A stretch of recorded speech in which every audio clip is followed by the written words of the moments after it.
Hello everyone, welcome back to जेज academy. मैं अर्चना आप सभी का आपके परिवार जेज अकेडमी में बहुत बहुत स्वागत, अभिनंदन, वंदन करती हूँ। आज की इस क्लास में सभी प्यारे साथियों के लिए जो भी एसएससी जीडी की तैयारी कर रहे हैं उनके लिए विशेष क्लास रहने वाली है, क्योंकि आज की क्लास से हम लोग एसएससी जीडी के लिए 10 नंबर कंप्लीट करने वाले हैं। तो देखिए 10 नंबर जो हम लोग कंप्लीट करेंगे वो हमारा गद्यांश होगा। गद्यांश में 5 क्वेश्चन आते हैं और 10 नंबर आपके यानी एक क्वेश्चन के लिए 2 नंबर दिए जाते हैं। तो देखेंगे कि जो गद्यांश है हम लोग किस प्रकार से पढ़ेंगे और पढ़कर कंप्लीट करेंगे। तो चलिए क्लास की ओर बढ़ते हैं। जो हमारा गद्यांश दिया हुआ होता है उसमें या तो स्टोरी होती है या कोई पैराग्राफ होता है। तो देखिए इसमें हमारा दिया गया पर्वतीय दृश्य के बारे में, जो ये स्टेंजा दिया गया है, क्या रखा गया है इसमें कि पर्वतीय दृश्य मनोहर तथा, इसमें 5 रिक्त स्थान दिए गए होंगे और प्रत्येक रिक्त स्थान के लिए आपको 4 ऑप्शन दिए गए हैं। अब आप लोगों को बताना है कि कौन सा ऑप्शन हमारा किस जगह पर रिक्त स्थान की पूर्ति करेगा। जैसे कि पहला दिया गया है कि पर्वतीय दृश्य मनोहर तथा, उसके बाद में 4 ऑप्शन दिए गए हैं।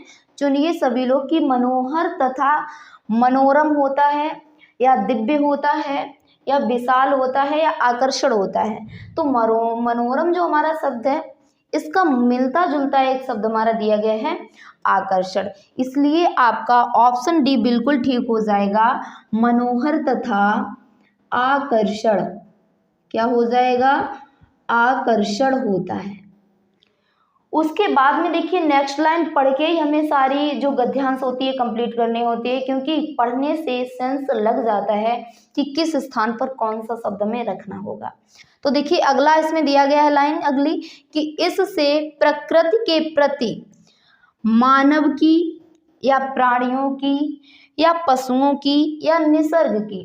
तो देखिए प्रकृति को देखकर किसके मन में? मानव की प्रेम भावना। किसकी प्रेम भावना? मानव की। तो यहाँ पर हमारा ऑप्शन ए बिल्कुल ठीक हो जाएगा कि प्रकृति के प्रति मानव की प्रेम भावना। अब भावना के बाद भी हमारा एक शब्द भरा जाएगा। ये 4 ऑप्शन दिए गए हैं, जल्दी से कमेंट करें कि भावना व्याप्त होती है या भावना जागृत होती है या फिर भावना सुप्त होती है या भावना संयुक्त होती है। बहुत ही इंपॉर्टेंट ये हमारी स्टोरी दी गई है जो कि आप लोग फिल कर रहे हैं। तो इसमें 4 ऑप्शन हैं, व्याप्त, जागृत, सुप्त और विषाक्त। ठीक है, तो इसमें हमारी जो भावना होती है जागृत होती है। मनुष्य की जो भावना प्रकृति को देखकर क्या होती है?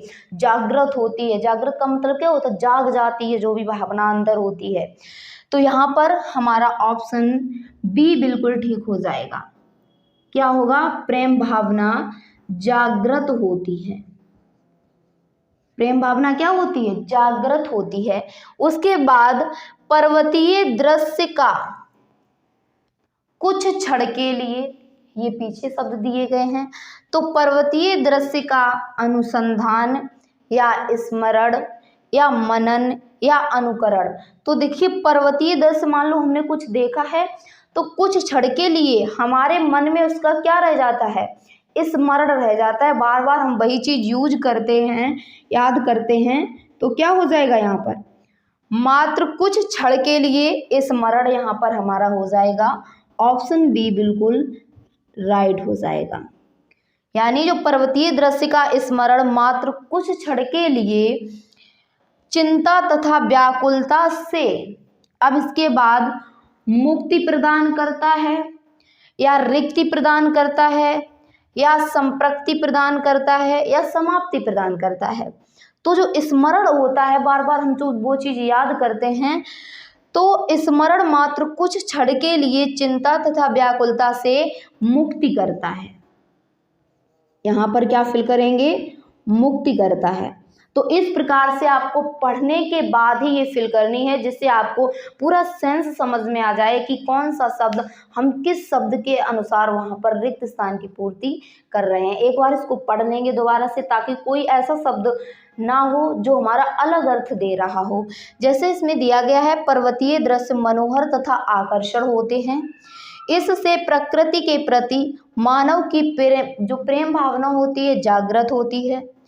पर्वतीय दृश्य का स्मरण मात्र कुछ क्षण के लिए चिंता तथा व्याकुलता से मुक्ति प्रदान करता है। इस प्रकार से हमने ये 10 नंबर की गद्यांश आप लोगों की कंप्लीट की है। तो आई होप आप सभी को ये क्लास समझ में आई होगी। तो सभी लोग क्लास को लाइक करें, शेयर करें, चैनल को सब्सक्राइब करें। थैंक यू, धन्यवाद।